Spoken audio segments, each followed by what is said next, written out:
Hello everybody, I'm here with a Singer heavy duty model number 4452. The lady said she was getting it so correctly, and when I got done cleaning it, let's see here, I have some things I got here. Let me see if I can clean it up here. When I got done cleaning it, she said she thought she cleaned it well enough and it was good enough, and I told her, well, let's give it a look. And I found this big clump right there was right against where her thread has to cross through, and it was getting caught on that big chunk. And then I went into the gears and found chunks of thread and little dust bunnies and everything there. I cleaned out her feed dogs that were really compacted, and that could cause a lot of thread to get caught in that. Okay. Then I start sewing. When I first start sewing, I want to check it out, and so well, let's see, how's it doing? And the top was working fine, but the bottom, which is the top tension, bottom is top tension, and it was kind of loopy, like loose. So that means the coil spring inside is not tight enough and it needs to be readjusted. So I do have a video on teaching you guys how to tighten that spring back up. And only thing is, in time, the more you keep straightening it out and making that spring tighter, the spring will learn to break, and then you have no tension at all. But hopefully it won't happen for quite a while. I mean, sewing machines will last you about good 45 to 50 years. If that coil spring is not broken or rusted, okay? So when it starts getting like, here, let me show it to you, like this loose spot here, and there's loose spot there, and then, you can see where it starts changing because I start tightening it. Let me think, here, what was it at? I can't remember. This is the bottom now we're looking at. Yeah, right here is where it starts to change. This is the bottom, right there. It's a little less loopy. And there's the top, okay? So that means I start getting it. Then I change it over to this material, which is a denim, and it did 100% better, And whenever you guys have a sewing machine and you're going to do straight stitch, then you could keep it about 4, okay? When you're doing a zigzag, you're going to have to change that zigzag a little higher, between almost at 5, okay? Because you're changing the format and how that is going to come across. Let's go over the sewing machine a little bit so we can teach you a little bit more about the sewing machine. You always want to start, this is an older spool, you want to start from the back because of the little cut. If you get it here, it'll cause that to pull real hard and won't let your thread feed through, and then it looks really weird on top. And then you want to hook it through this little guy. It does have little arrows, and then down through here. When you get about here, stop, because you need to lift that foot. That lifts that opens that chamber. There's a chamber. This has to fall down into that chamber. If it doesn't fall in the chamber, it's on the outside, the top and bottom will not sew correctly, okay?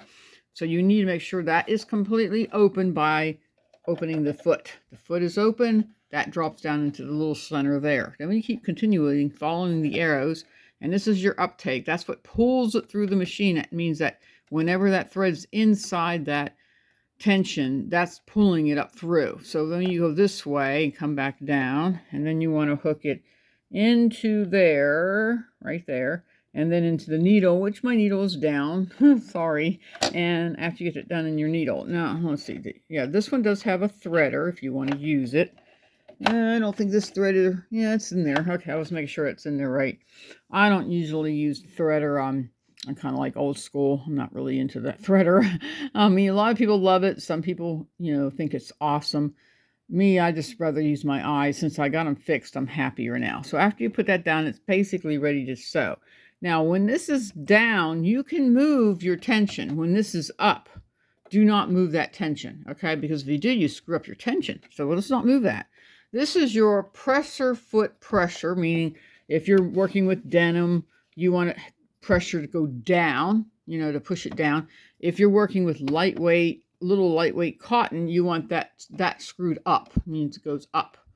So that way the feed dogs don't push so hard that the feed dogs at the bottom will eat that material if you got lightweight material, and then you wonder why it's puckering. All right, let's going on. This is, you know what this is, your tension. It says right here, tension. Over here is your needle position. I like mine in the middle. I mean, some people do it wherever they want it. This here is your width right here. This is your length right through here. And these little doodads right here, like black only does black. So you got your, well, you got your black, black. You can see the black, black. And then the next one is like a blue color right there. And then that runs all the blue thread all the way through.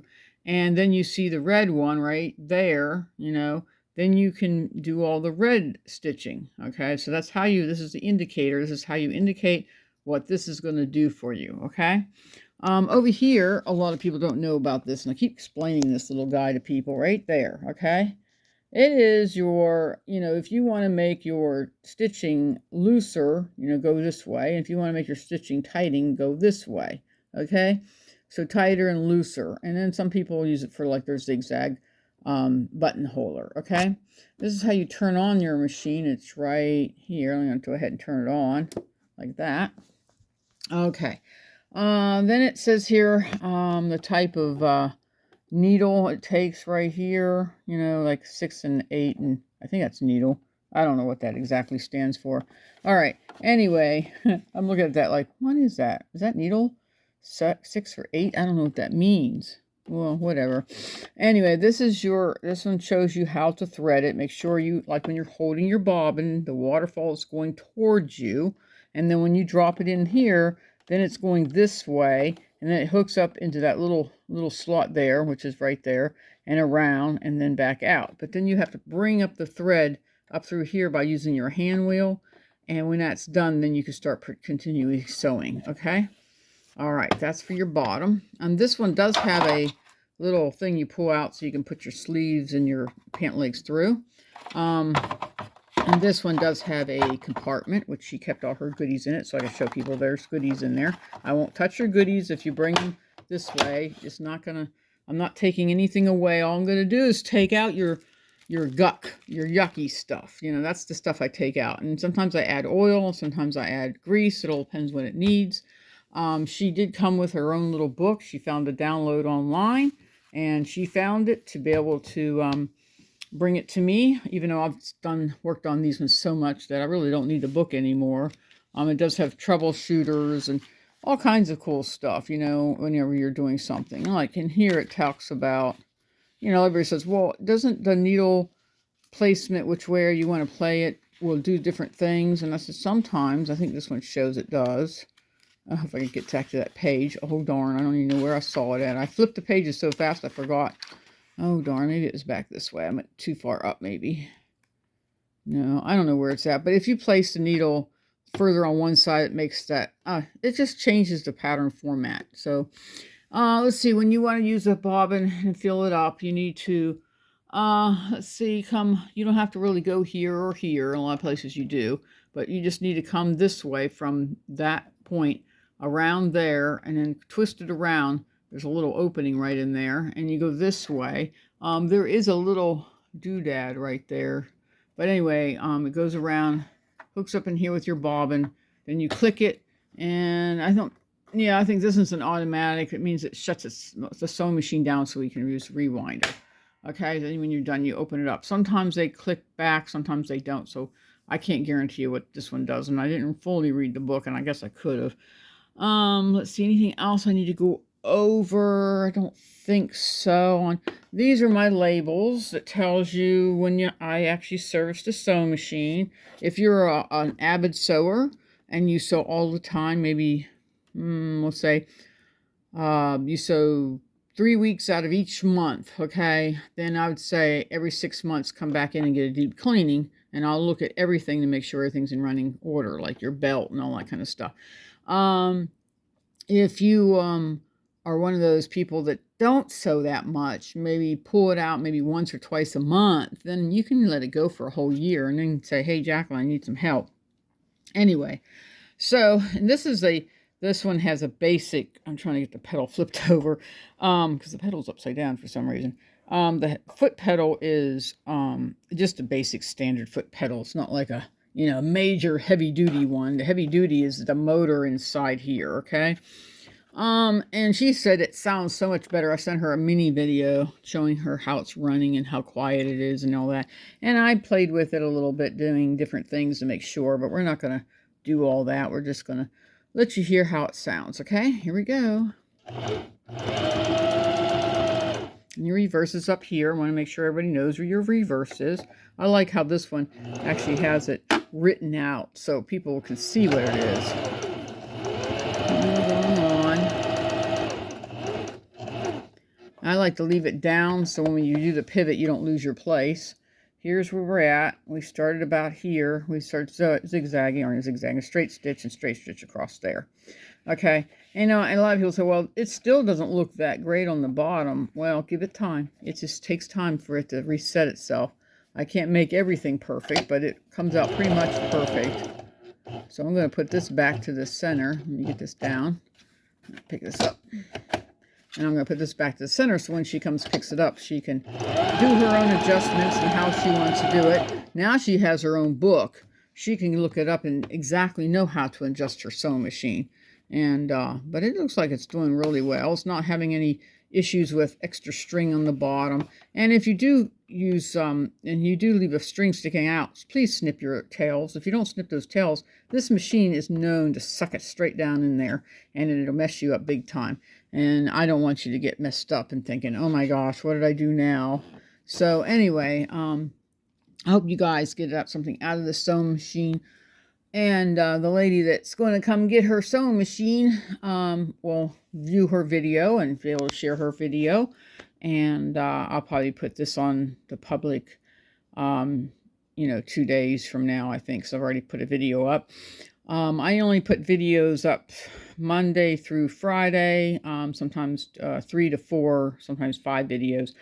On weekends, I try not to put that many up. And sometimes I just go live on the weekends. I kind of love making videos, but to get them up and running, that takes time because I have to make sure I edit them and make them sound pretty good. But the sewing machine is running perfectly, not getting stuck down at the bottom anymore. I think she's going to be very happy. She's going to do her own adjustments. Just remember, when you're going to move this, the foot's got to come down. When you're threading it, you got to put this foot up to get it in the chamber. So the chambers will open it and receive that thread. If you don't open them and receive the thread, you are not going to sew very much. You're going to end up having issues and calling me up and say, I can't get it to sew again. What's wrong? And I might have to sit down with you. She has like a 7-day period where it's called help. That if she calls me back and says, I think I screwed up the sewing machine, and she comes to sit down with me, I will sit there and help her to figure out what she did and what we need to do to correct it so she remembers. And then this way we won't have these kind of issues. Anyway, so if you have a sewing machine like this, I'd love to hear from you.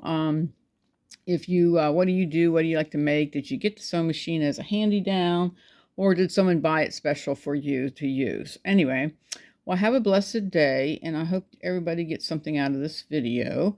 And I appreciate a couple likes. I would love to see up to 10 likes. Even if I get 20, I'd be so excited. I don't get very many likes, so people don't like my videos. It must be they don't like me doing this. If you like me doing this, like the video. Comment below. Let me know what you think, okay? I'll have a blessed day. Bye-bye.